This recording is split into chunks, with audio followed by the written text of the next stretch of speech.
Senhor Presidente da Mesa do Congresso, Senhor Presidente da Comissão Política Nacional, caras e caros congressistas, ao longo dos últimos anos temos desperdiçado uma oportunidade soberana, qual seja a de manter o crédito que temos junto dos portugueses, e essa circunstância tem-nos conduzido a sucessivos desaires eleitorais.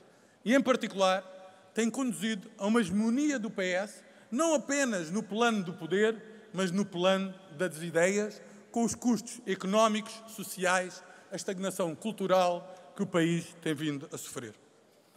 Mas devemos pensar porquê? Será que os portugueses são tolos? Ou será que nós temos que assumir as nossas responsabilidades?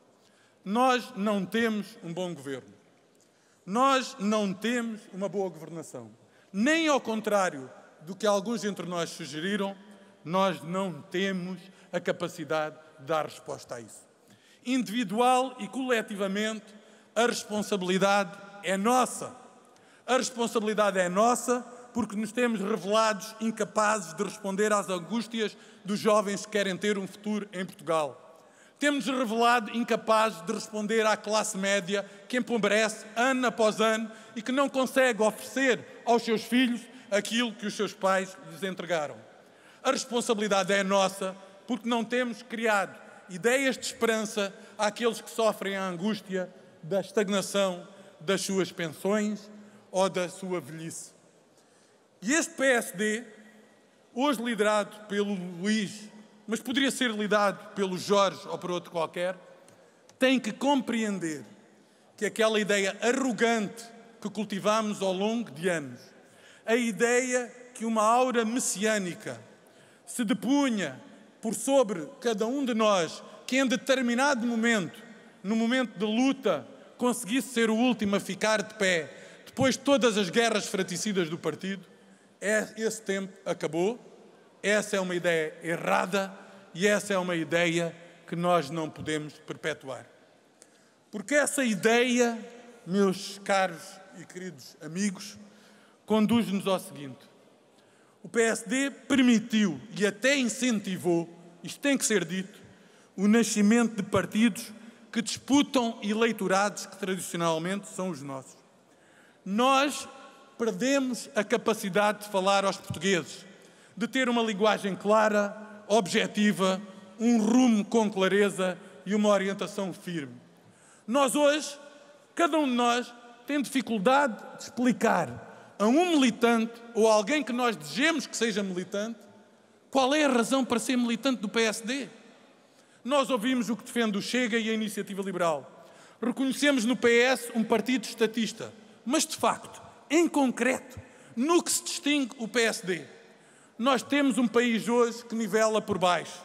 Nivela por baixo na saúde, quando alguém ganha 15 ou 20 euros a mais, mas demora 500 dias ou 1000 para uma consulta e 200 ou 300 para uma cirurgia. Quando a carta chega à casa da pessoa, a pessoa muitas vezes já partiu.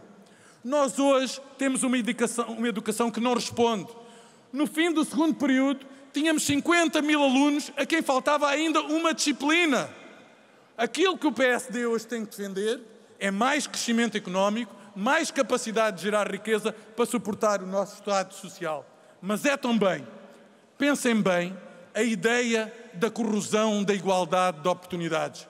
A igualdade de oportunidades é um alicerce do Estado de Direito Democrático. E aquilo que constatamos hoje, na saúde, na educação, na segurança, em áreas de soberania e em áreas fundamentais para os portugueses, é que essa coesão social, essa igualdade de oportunidades, que permite a cada um, por menos abonado que seja, a possibilidade de chegar mais longe pela força do seu talento, pela sua tenacidade, pela sua perseverança, em igualdade com os demais, está a ser completamente dilapidada por uma lógica que nos empurra para uma saúde de ricos e pobres, para uma educação de ricos e pobres, para serviços públicos decrépitos e para, nivelando por cima, aí sim, as maiores taxas de pobreza ou então o 6º maior esforço fiscal da Europa. Nós temos que refletir isto, porque como ontem dizia o Luís e muito bem, o PSD não é só propriedade de cada um de nós e dos seus simpatizantes. O PSD é do país. O PSD tem que ter uma visão para o país. O PSD tem que ter uma lógica reformista. O PSD tem que saber interpretar o sobressalto cívico daqueles que rejeitam liminarmente que a ideia que o país pode ser pobre, decadente e sem futuro é uma ideia válida. Nós nunca aceitamos isso desde o tempo de Sá Carneiro. Nós não aceitamos isso com Cavaco Silva. Nós não aceitamos isso com nenhuma destas figuras e nós não aceitamos essa circunstância, porque a nossa força, a nossa vontade indómita, o nosso espírito e a nossa convicção nos empurrou sempre para sermos aqueles que acreditam que se pode fazer diferente, porque somos aqueles que acreditam que pode haver ambição, porque somos aqueles que se querem libertar o país desta malfadada evolução. E isso é uma obrigação que nós temos. Companheiro, tem de concluir. Terminarei, Sr. Presidente, com a sua tolerância. Não é uma obrigação do Luís, do Jorge, de quem cá esteve, é uma obrigação de todos. E por isso eu quero dizer ao Luís o seguinte: eu não invejo a tarefa hercúlea que o Luís tem pela frente. Disse-lhe isto em público, disse-o em privado, digo-o em público. Não invejo a tarefa que quem o acompanhar na Comissão Política Nacional tem pela frente. Agora, o que eu invejo ao Luís é o seu espírito de sacrifício, o seu sentido de missão, a sua nua e firme convicção de que este é o caminho que tem que ser percorrido. É isso que eu invejo ao Luís. E aquilo que peço, não pelo Luís, não por condescendência, não por tolerância, não por qualquer bondade intrínseca, é que respeitemos o PSD.